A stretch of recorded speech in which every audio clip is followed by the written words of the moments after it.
Bonjour, Romain Gabour, chef de service au sein de l'association Empreinte. Empreinte, c'est une association qui lutte contre les exclusions depuis maintenant 10 ans. Donc l'association Empreinte intervient dans différents champs, notamment la protection de l'enfance, l'immigration asile, euh, l'intermédiation locative, mais également des dispositifs médico-sociaux et plus particulièrement pour les publics à difficultés spécifiques avec différents services. Ici, vous êtes sur les appartements de coordination thérapeutique où on a deux types de dispositifs, un dispositif d'hébergement et un dispositif hors les murs qui intervient directement sur les lieux d'hébergement des personnes.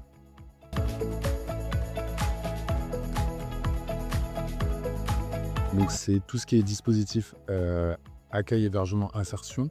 Donc par exemple les CHRS, les centres d'hébergement d'urgence, mais également les hôtels sociaux, les CADA, des résidences autonomie. Ça peut être aussi en foyer jeunes travailleurs.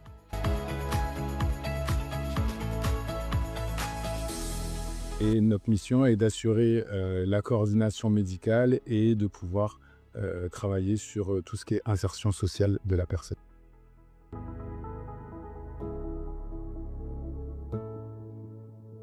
Donc la plus-value des ACT hors les murs, c'est à la fois le renforcement de l'équité en santé, mais également de pouvoir accompagner la personne dans son environnement pour renforcer son pouvoir d'agir.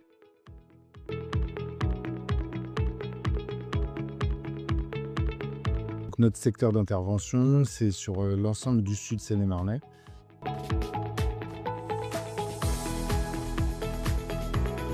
Donc le dispositif ACT hors les murs a vu sa création en 2022 suite à une extension de service et à un appel à projet de l'ARS auquel on a répondu et obtenu des places pour accompagner donc, ces 30 personnes qui vivent avec des maladies chroniques.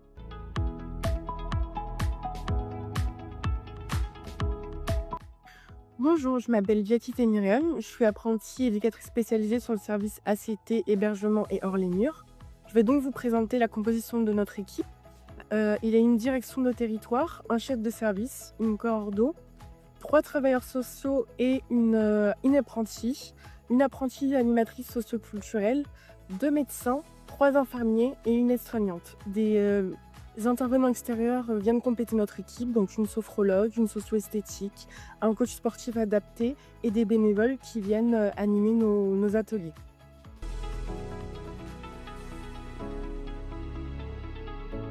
Alors nos modalités d'intervention sont qu'on peut intervenir soit en individuel, soit en binôme, tout dépend des besoins de la personne accueillie et des rendez-vous que ce soit sociaux ou médicaux.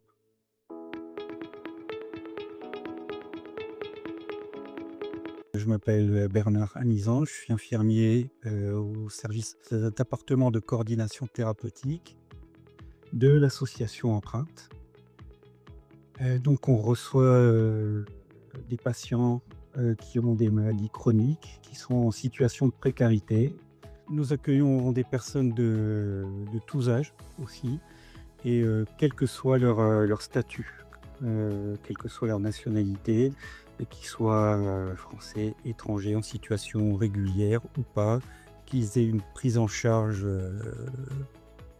en AME ou par l'assurance maladie, ou aucune prise en charge du tout.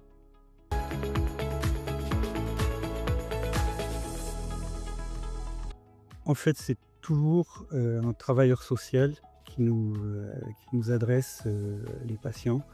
Alors un travailleur social qui peut être d'une autre association, qui peut être aussi l'assistante sociale d'un hôpital, c'est plus souvent le cas. Et donc ils nous font un dossier avec une partie sociale, une partie médicale. Et c'est bien sûr la partie médicale, puisque c'est un appartement de coordination thérapeutique. La porte d'entrée, c'est vraiment la partie médicale. Après, on a une première sélection sur dossier. Et puis, on rencontre systématiquement les personnes une première fois. En fait, c'est un entretien de préadmission pour voir s'il y a des éléments nouveaux qui viendraient influencer notre décision.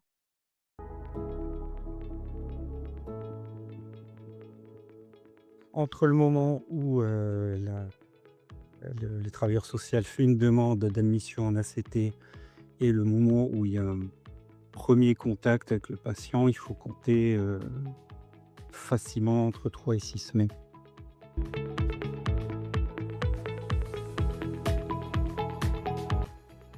Donc on reçoit des patients qui ont besoin d'aide pour s'approprier leur parcours de soins. Donc, en fait, vraiment, c'est un travail à la carte. On peut voir les gens 3 fois par semaine, on peut les voir 1 fois toutes les 3 semaines, on peut les accompagner en consultation. On a le temps de prendre le temps d'expliquer aux gens, de revenir sur des termes, d'expliquer un peu plus concrètement ce que vont être certains soins, de s'adapter parfois aux difficultés de compréhension. Et les personnes aussi sont accompagnées le temps qu'il faut.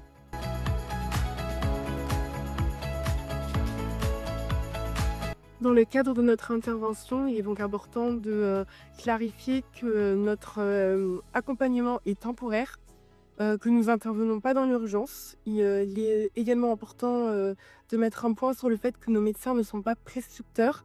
Les infirmiers ne réalisent pas de soins, sauf occasionnellement.